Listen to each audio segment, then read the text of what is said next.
Hello, नमस्कार। आज फिर से आपका क्वेश्चन की जो टेस्ट सीरीज़ है उसमें फिर से स्वागत है। आज हम लोग question number 7 to 12 number question तक करेंगे और ये है हमारा सेकेंड लेक्चर। और इससे पहले हम फर्स्ट लेक्चर बना चुके हैं, उसमें क्वेश्चन नंबर 1 टू 6 तक हम लोगों ने डिस्कस किए हैं।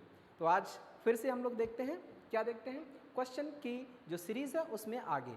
फिर से मैं आपको याद दिला दूं कि क्वेश्चन सिर्फ सॉल्व करना ही नहीं है, आपको क्वेश्चन के बारे में समझना है और उसमें जो कॉन्सेप्ट बता रहे हैं उस पर आपको बारीकी से ध्यान देना है। तो देख लेते हैं क्वेश्चन नंबर 7। क्वेश्चन नंबर 7 क्या कहता है, विच of the following, which of the compound is unsaturated. देखिए दो चीज़ें इसमें बताई गई हैं, एक तो अनसैचुरेशन के बारे में बताया गया और इसमें कह रहा है लेकिन वो साइक्लिक नहीं है।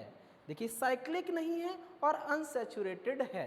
हमें मालूम है साइक्लिक के लिए कम से कम 3 कार्बन की ज़रूरत पड़ती है। ठीक है, 3 कार्बन अगर हैं तो उसमें सैचुरेटेड भी हो सकता है, अनसैचुरेटेड, मतलब साइक्लिक रिंग बनने के लिए कम से कम 3 कार्बन की ज़रूरत है और अनसैचुरेटेड के लिए कम से कम 2 कार्बन की ज़रूरत पड़ती है। तो यहाँ पे देखिए 4 कार्बन वाला है, ये आपका अनसैचुरेटेड हो सकता है और साइक्लिक भी नहीं हो सकता। ये आप देखिएगा, ये वाला देखिए, ये आपका क्या है, ये साइक्लिक हो भी सकता है और नहीं भी हो सकता, लेकिन C2H4 ये पक्का है कि ये साइक्लिक नहीं होगा। 4 कार्बन है तो साइक्लिक हो सकता है, 5 कार्बन है साइक्लिक हो सकता है, 3 कार्बन है साइक्लिक हो सकता है, लेकिन 2 कार्बन में कभी भी वो साइक्लिक नहीं होगा। वो ऑलवेज आपका सिर्फ और सिर्फ अनसैचुरेटेड होगा। और एथिलीन है, अनसैचुरेटेड का मतलब क्या होता है, अनसैचुरेटेड का मतलब होता है कि जिसमें कार्बन कार्बन के बीच में डबल बॉन्ड हो या कार्बन कार्बन के बीच में ट्रिपल बॉन्ड होता है। तो आंसर हो जाएगा आपका सेकेंड। नेक्स्ट दिया है क्वेश्चन नंबर 8 नंबर क्या कहता है, विच of the following have meso compound. क्या है, मेसो कंपाउंड। अब देखिए मेसो कंपाउंड क्या होते हैं। मेसो कंपाउंड ऐसे कंपाउंड्स होते हैं जो ऑप्टिकल इनएक्टिव होते हैं। ऑप्टिकल इनएक्टिव होते हैं, क्या उसमें कायरल सेंटर होता है? हाँ, कायरल सेंटर हो भी सकता है, नहीं भी हो सकता, जनरली कायरल सेंटर होता है। तो यहाँ पे अगर हम देखें उसकी एक खास पहचान है। पहचान क्या है? पहचान है कि उसमें प्लेन ऑफ सिमेट्री पाई जाती है और जिसमें प्लेन ऑफ सिमेट्री पाई जाती है वो ऑप्टिकल इनएक्टिव होते हैं। तो क्या मेसो कंपाउंड भी ऑप्टिकल इनएक्टिव है? हाँ बिल्कुल, ऑप्टिकल इनएक्टिव है।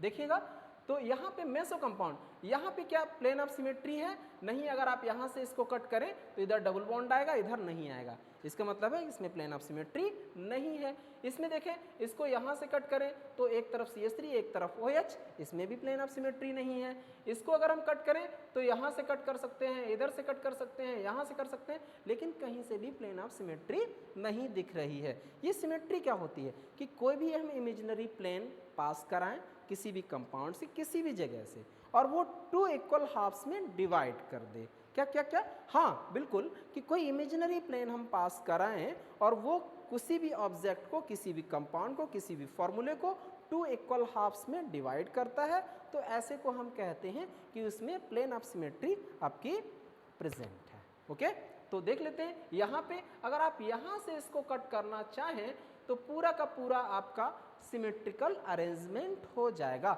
इसको सही से देखना हो तो आप ऐसे देख सकते हैं, आप इस टाइप से देख सकते हैं, H है, H है, Cl है, Cl है, CH3 है और CH3 है। अब आप देखिएगा यहाँ से बड़ी आराम से इसको कट कर सकते हैं और सिमेट्रिकल अरेंजमेंट मिल जाएगा, यानी कि प्लेन ऑफ सिमेट्री प्रेजेंट होगी। तो मेसो कंपाउंड आपका यही होगा। नेक्स्ट क्वेश्चन देखते हैं, which of the following are conformer of each other. Conformer each other मतलब संरूपण समावयवता किसमें होती है, कन्फर्मेशन आइसोमेरिज्म किसमें होती है। कन्फर्मेशन आइसोमर क्या होते हैं? वो आइसोमर जिसमें हम सिंगल बॉन्ड के अकॉर्डिंग अराउंड रोटेट कराते रहते हैं किसी कंपाउंड्स को, तो उसे हम कहते हैं कि ये कन्फर्मर आइसोमर का फॉर्मेशन कर रहा है।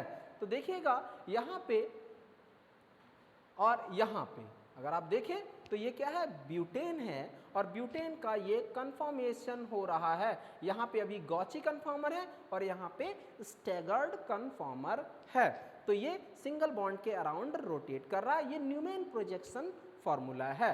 तो ये आपका कन्फॉर्मेशन आइसोमेरिज्म को प्रदर्शित करता है। ये आपका गॉची है और ये आपका स्टैगर्ड कन्फॉर्मर है। ये क्या है? ये स्टैगर्ड कन्फॉर्मर है। ठीक, इसके बाद आगे देखते हैं। यहाँ पे ये चेयर फॉर्म है, ये बोट फॉर्म है। साइक्लोहेक्सेन के बहुत सारे कन्फॉर्मेशन आइसोमर बनते हैं। कौन कौन से? जनरली 4 टाइप के हम लोग देख लेते। वैसे तो इन्फानाइट होते हैं, लेकिन यहाँ पे 4 मेन टाइप के बताए जाते हैं बुक्स में। कौन कौन से? एक तो बोट फॉर्म, दूसरा chair form, twist boat form और आपका हाफ चेयर फॉर्म। इतने टाइप के होते हैं। तो उनमें से ये आपके 2 कन्फॉर्मर दिए गए हैं, बिल्कुल सही है। इसके बाद कह रहा है, ये देखिए एथेन का कन्फॉर्मर है, ये एथेन का कन्फॉर्मर है, ये आपका इक्लिप्स है, ये आपका स्टैगर्ड है। तो ये सभी के सभी आपके कन्फॉर्मेशन आइसोमेरिज्म को प्रदर्शित कर रहे हैं। तो आंसर हो जाएगा ऑल ऑफ दीज। इसके बाद आता है stability order of different conformation of cyclohexane. देखिए स्टेबिलिटी ऑर्डर पूछा गया है, ध्यान दीजिएगा। स्टेबिलिटी ऑर्डर पूछा गया है। यहाँ पे चेयर फॉर्म दिया गया है, बोट फॉर्म दिया गया है, ट्विस्ट बोट दिया गया है और हाफ चेयर दिया गया है। इसको अगर हम देखें तो एक्सप्लेन करते हैं हम लोग। यहाँ पे अगर आप देखें तो एनर्जी का ग्राफ बनाते हैं, एनर्जी का ग्राफ बनाते हैं और इसका एनर्जी का ग्राफ कुछ इस टाइप से होता है। अगर आप देखें तो एनर्जी का ग्राफ इस टाइप से होता है। सबसे नीचे होता है चेयर फॉर्म। क्या होता है? सबसे नीचे होता है चेयर फॉर्म और सबसे ऊपर होता है, बोलिए, सबसे ऊपर होता है आपका half chair form. Half chair form क्या होता है? Half chair form. और यहाँ पे होता है बोट फॉर्म। क्या होता है? Boat form. और इन दोनों जगह पे होता है आपका ट्विस्ट बोट। क्या होता है?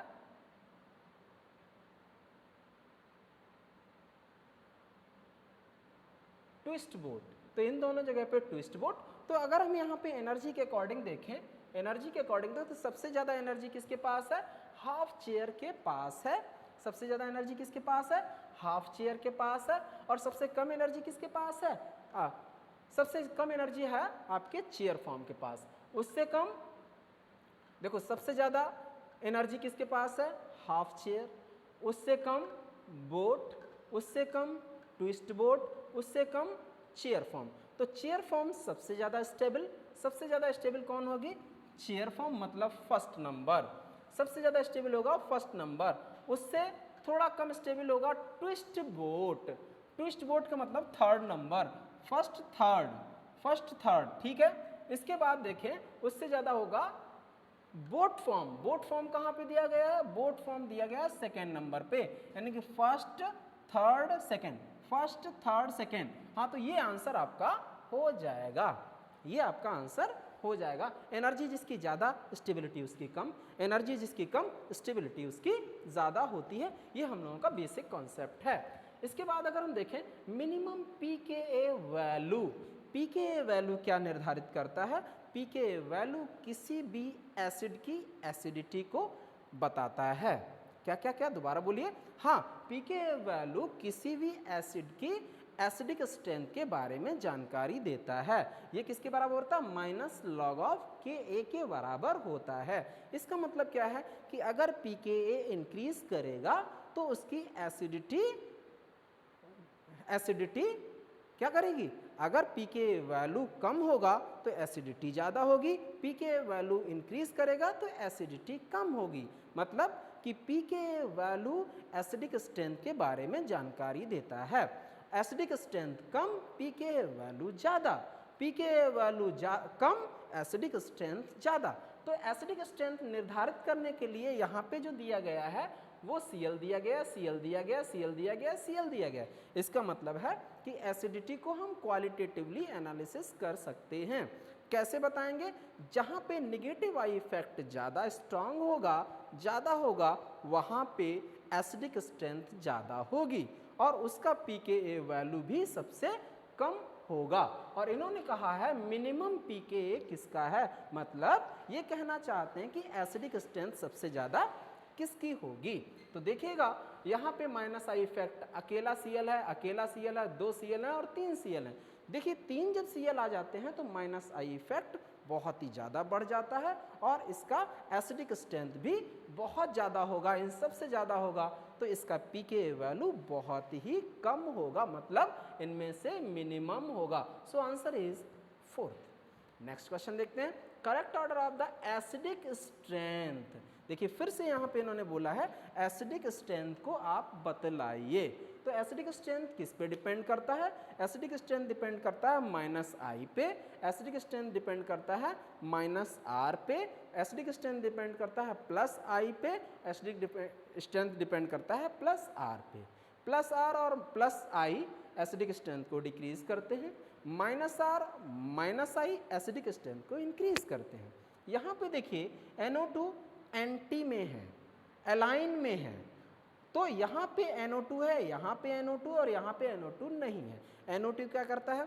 NO2 आपका माइनस आई भी लगाता है और माइनस आर भी लगाता है, तो हम लोग जनरली यहाँ पे माइनस आर कंसीडर करेंगे, मतलब माइनस रिजोनेंस। ठीक है, तो यहाँ पे जब एंटी पोजीशन पे बिल्कुल जस्ट अपोजिट लगा रहता है तो ये आसानी से एक तो यहाँ से H+ निकलेगा और यहाँ से ये इलेक्ट्रॉन खींच भी रहा है, तो सीधा सीधा इसको अफेक्ट करेगा, जिसकी वजह से ये सबसे ज़्यादा एसिडिक हो जाएगा। उसके बाद NO2 मेटा पे कुछ खास काम नहीं करता, तो उसके बाद ये हो जाएगा और सबसे कम ये हो जाएगा क्योंकि वहाँ पे माइनस आई ना को माइनस आर लगा हुआ है। तो सबसे ज़्यादा आपका एसिडिक स्ट्रेंथ फर्स्ट का होगा, उसके बाद सेकेंड का होगा और उसके बाद थर्ड का होगा। सो आंसर आपका फर्स्ट, सेकेंड, थर्ड हो जाएगा। यहाँ पे जो निर्धारित करने का काम था वो था माइनस आर इफेक्ट के अकॉर्डिंग। ओके, तो आज के लिए इतना ही। नेक्स्ट वीडियो में हम लोग फिर क्वेश्चन नंबर 13 से आगे बढ़ेंगे। लगातार इस वीडियो को देखते रहिए, लगातार आप इससे फ़ायदा उठाते रहिए और क्वेश्चन जरूर प्रैक्टिस करें, कॉन्सेप्ट लिख लिख के प्रैक्टिस करें। वीडियो देखने से उतना फ़ायदा नहीं होगा, आप लोग देख लीजिएगा। और इसका कोई भी PDF कुछ भी आपको और चाहिए हो, कॉन्सेप्ट का कोई भी क्लास चाहिए हो, कोई भी आपको टॉपिक पढ़ना है, आप हमें कमेंट करके पूछ सकते हैं, बता सकते हैं आपको क्या पढ़ना है, हम आपको वो वीडियो प्रोवाइड कर देंगे। तब तक के लिए नमस्कार। Okay, thank you.